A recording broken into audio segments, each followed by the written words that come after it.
All those people who are distorting the master plan of Abuja, too bad, too bad. If you know you are built where you're not supposed to build, it will go down.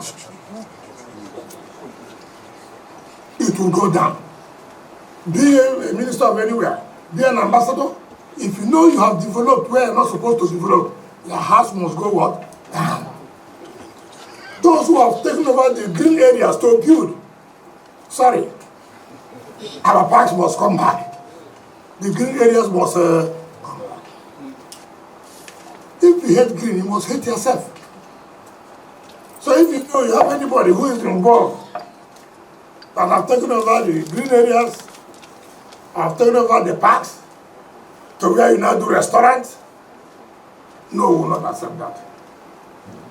Sorry.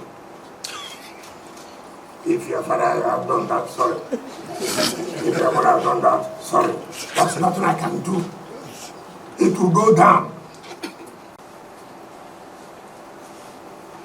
I don't care whom you are.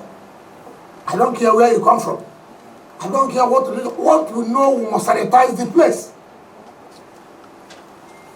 I don't look at people's eyes. I don't know how you feel. My happiness is that the people of Abuja are happy. That's all. So, my Minister of State and myself are going to work to make sure we achieve this, that will make people now say, yes, Abuja has returned to what it's supposed to